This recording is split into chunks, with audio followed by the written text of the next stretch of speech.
ai sọc tí bay lục áo chmut tha ạ nè nạ sọc ban này thà sọc bị cá mình chùm bẹ bùm nol kê nơi chùm bẹ bùm nol kê nó men tên tới còn sao sọc của man đó nó nhận nhổm chạy tập ruồi chạy tập ram chạy tập đê phật phây ấy chẳng từ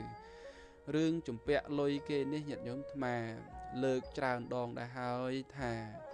ประសិនបើយើងខ្ចីបុលគេហើយយើងមានលទ្ធភាពសងគេគឺត្រូវសងគេវិញញាតិញោមគុំនៅពេលដែលខ្ចីបុលគេហើយមានលុយមានកាក់ហើយចេះតែស្ដាយចង់សងគេនោះអានឹងយើងបិទផ្លូវខ្លួនឯងហើយថ្ងៃក្រោយពិបាកពឹងពររគេណាស់ញាតិញោមហើយយើងត្រូវយល់ទៅដល់បេះដូងអ្នកដែលឲ្យយើងខ្ចីដែរអ្នកខ្លះគេខ្ចីចងការអីមិនដឹងណាក៏ប៉ុន្តែបើបងប្អូនឯងញាតិមិត្តឯងគេឲ្យយើងខ្ចីដោយមិនយកការមួយរៀលញាតិញោមអានឹងយើងត្រូវសម្លឹងទៅដល់ទឹកចិត្តគេទៀតអារឿងលុយកាក់វាសំខាន់មួយបែបហើយប៉ុន្តែយើងត្រូវសម្លឹងទៅដល់ទឹកចិត្តថាអោណោលុយរាប់រយលុយរាប់ពាន់គេឲ្យយើងខ្ចីដោយមិនផិតភ័យម្ល៉េះហើយនៅពេលដែលយើងមានលុយមានកាក់កុំភ្លេចសងគេវិញណាញាតិញោមកុំធ្វើភ្លេចមានតិចសងតិចមានច្រើនសងច្រើនអញ្ចឹងទៅបើយើងជពាក់គេណាមិនមែនជពាក់ត្រឹមតែជាតិនឹងទេ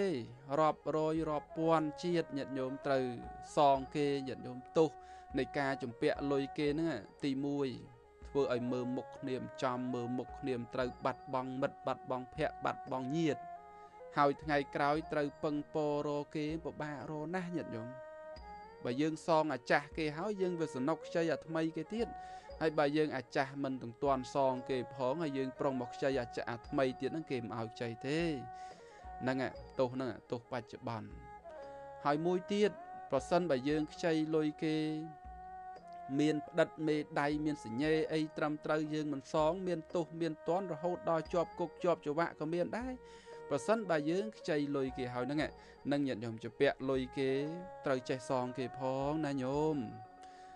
កុំជពាក់គេហើយខ្ចីគេស្រួលហើយនៅពេលដែលសងគេធ្វើភ្លេចនោះមិនល្អទេបាទហ្នឹងតាក់តងទៅនឹង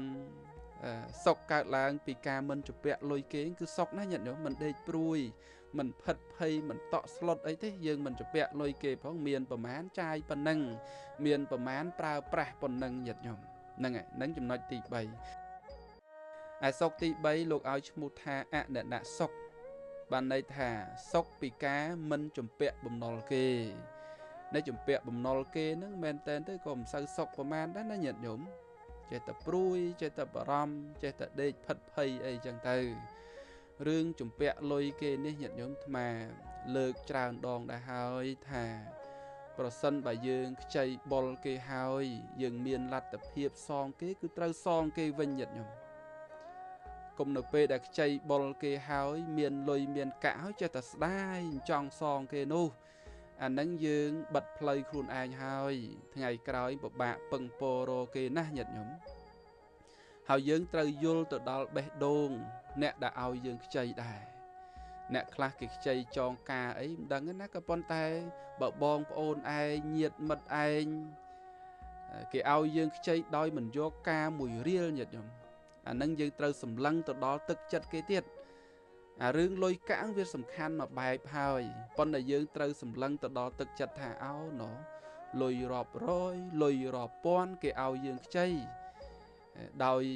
មិនផិតភ័យម្ល៉េះហើយនៅពេលដែលយើងមានលុយមានកាក់កុំភ្លេចសងគេវិញណាញាតិញោមកុំធ្វើភ្លេច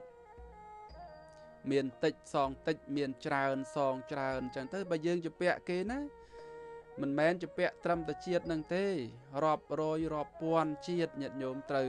សងគេញាតិញោមទោសនៃការជពាក់លុយគេហ្នឹងទី1ធ្វើឲ្យមើលមុខគ្នាចំមើលមុខគ្នាត្រូវបាត់បង់មិត្តបាត់បង់ភ័ក្របាត់បង់ញាតិហើយថ្ងៃក្រោយត្រូវពឹងពររគេពិបាករណាស់ញាតិញោមបើយើងសងអាចាស់គេហើយយើងវាសនុកខ្ចីអាថ្មីគេទៀតហើយបើយើងអាចាស់មិនទាំងទាន់សងគេផងហើយយើងប្រុងមកខ្ចីអាចាស់អាថ្មីទៀតហ្នឹងគេមិនឲ្យខ្ចីទេ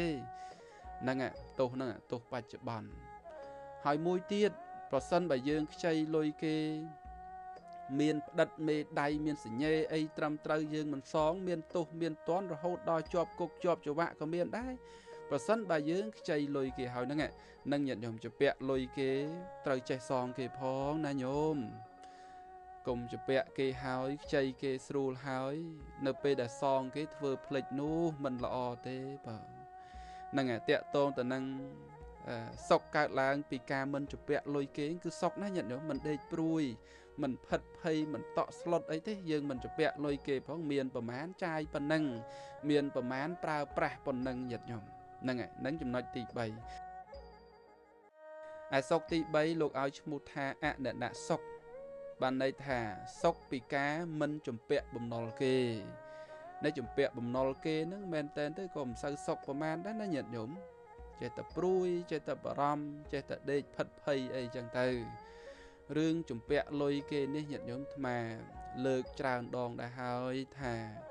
ប្រសិនបើយើងខ្ចីបុលគេហើយយើងមានលទ្ធភាពសងគេគឺត្រូវសងគេវិញញាតិញោមកុំនៅពេលដែលខ្ចីបុលគេហើយមានលុយមានកាក់ហើយចេះតែស្ដាយចង់សងគេនោះអានឹងយើងបិទផ្លូវខ្លួនឯងហើយថ្ងៃក្រោយពិបាកពឹងពោរោគេណាស់ញាតិញោមហើយយើងត្រូវយល់ទៅដល់បេះដូងអ្នកដែលឲ្យយើងខ្ចីដែរអ្នកខ្លះគេខ្ចីចងការអីមិនដឹងណាក៏ប៉ុន្តែបើបងប្អូនឯងញាតិមិត្តឯងគេឲ្យយើងខ្ចីដោយមិនយកការមួយរៀលញាតិញោមអានឹងយើងត្រូវសម្លឹងទៅដល់ទឹកចិត្តគេទៀតអារឿងលុយកាក់វាសំខាន់មួយបែបហើយប៉ុន្តែយើងត្រូវសម្លឹងទៅដល់ទឹកចិត្តថាអោណោលុយរាប់រយលុយរាប់ពាន់គេឲ្យយើងខ្ចីដោយមិនផិតភ័យម្ល៉េះហើយនៅពេលដែលយើងមានលុយមានកាក់កុំភ្លេចសងគេវិញណាញាតិញោមកុំធ្វើភ្លេចមានតិចសងតិចមានច្រើនសងច្រើនអញ្ចឹងទៅបើយើងជាពាក់គេណាមិនមែនជាពាក់ត្រឹមតែជាតិនឹងទេរាប់រយរាប់ពាន់ជាតិញាតិញោមត្រូវសងគេញាតិញោមទោសនៃការជំពាក់លុយគេហ្នឹងទី1ធ្វើឲ្យមើលមុខគ្នាចំមើលមុខគ្នាត្រូវបាត់បង់មិត្តបាត់បង់ភ័ក្របាត់បង់ញាតិហើយថ្ងៃក្រោយត្រូវពឹងពោរោគេពិបាករណាស់ញាតិញោមបើយើងសងអាចាស់គេហើយយើងវាសនុកខ្ចីអាថ្មីគេទៀតហើយបើយើងអាចាស់មិនទាំងទាន់សងគេផងហើយយើងប្រុងមកខ្ចីអាចាស់អាថ្មីទៀតហ្នឹងគេមិនឲ្យខ្ចីទេហ្នឹងទោសហ្នឹងទោសបច្ចុប្បន្នហើយមួយទៀតប្រសិនបើយើងខ្ចីលុយគេមានផ្ដិតមេដៃមានសញ្ញេអីត្រឹមត្រូវយើងមិនសងមានទោសមានទណ្ឌរហូតដល់ជាប់គុកជាប់ច្រវាក់ក៏មានដែរប្រសិនបើយើងខ្ចីលុយគេហើយហ្នឹងនឹងញាតិញោមជាពាក់លុយគេ